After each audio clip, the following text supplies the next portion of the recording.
done that afternoon at school, kids, so no, it's not really that good. I'll never really go to one. I've only seen a few classes. But there's a big difference between seeing something like on TV or whatever, showing the emotion, much greater, and that kind of relationship between yourself and us. I feel for you, that's scared I would. Well, I think we all get slightly nervous before you come on, but that's a good thing because it helps you with your focus and the energy for what you're going to be doing. When you get into your character, you're just that character. So to be thinking about fear of the audience, it's not the character's in the kitchen. He's not in front of you, he's in the kitchen. You know what I'm saying? So he's kind of into his character. Come on, daughter. Say like, especially with the whole live feel, it's a lot more scarier when things happen in the audience that are beyond the actor's control and things like that.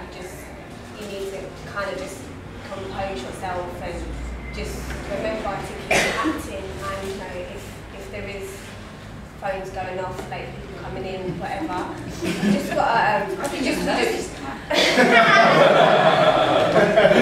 just got to roll with it, you know, just like, okay, something's happening, and because you also got to question yourself there and then, should I continue, should I not continue?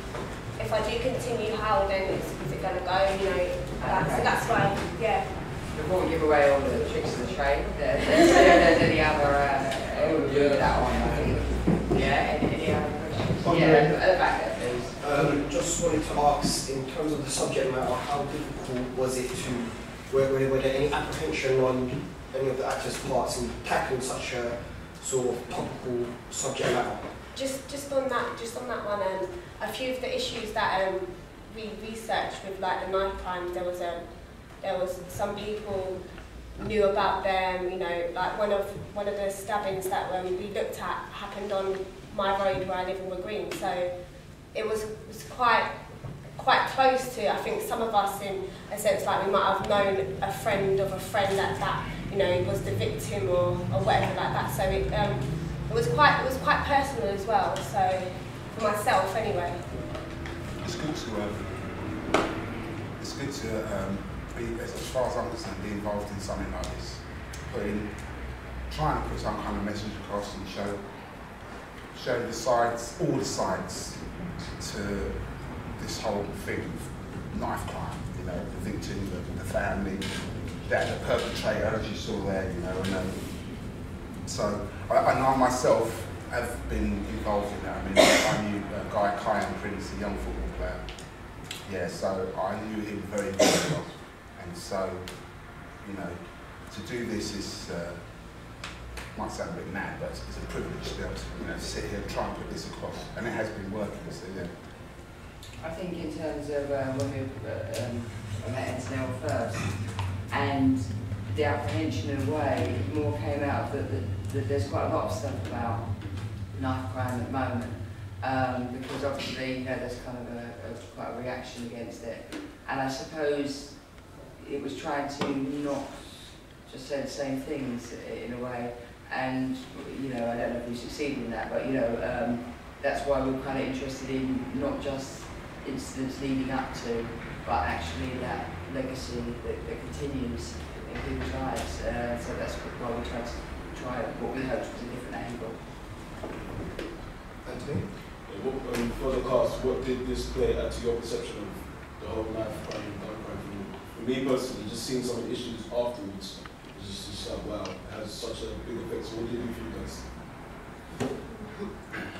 Well, I mean, when you listen to the stats in the play, even that, every night, I seem to hear something different myself, you know. So, I mean, the more the show goes on, the more I listen. I mean, I have been listening, you know, I have been, the more I listen, and it's quite amazing, the stats, you know, the kids that are getting stabbed and where, you know, and sometimes when I hear sometimes how close it is to me and I've never heard about it and stuff like that, so yeah, it's really and even while the show's been going on. Yeah, even as the show's it's ongoing. You know, last week there was I think about 2 or 3 different incidents with stabbings as well. So. And then everyone's heard about the little 5-year-old who was shot, and that, you know, that was during rehearsals, you know. So this thing is just reoccurring. I just want to get it raised personally, just get it out as many schools and raise awareness everywhere so kids can sort of stop and think a bit, because it does show all the different members of the, you know, all the different people it affects, and I think we could bring more awareness to all the kids. That would be, you know, that's what I think we should do. Yeah, I really like the fact that we heard the voice of the perpetrator as well, because otherwise you just get this endless catalogue of orphans and deaths, and then the silence afterwards. And I really like that, and I feel like, what next? What's the next one you're going to write as well? Because sorry.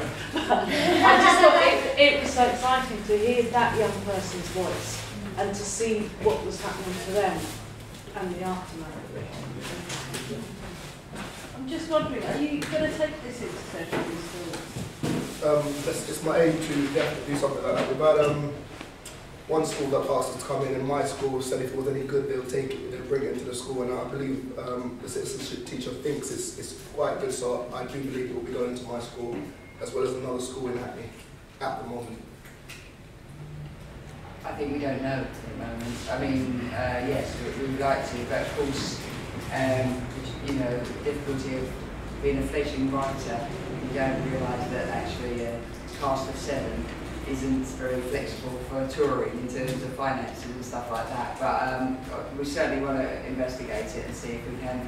You know, obviously this is the tryout, really. You know, we didn't know how it would go down and everything like that. So now we've got to decide what next. You know, if there is a next. Lady in the black. If anybody who's got a school that wants it, you know. I work for people, it's a housing association, and I do a lot of work with young people around Life and Gang Club, and one of the projects is Staying Safe. And we try to kind of do this kind of work with our young people who are in gangs and in crime. So I think it made such an impact to me.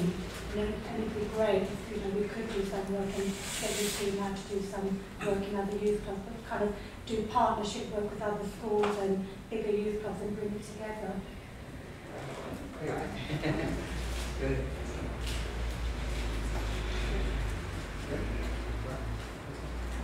Any other questions at all? Thank you very much. Can we have another round of applause for that?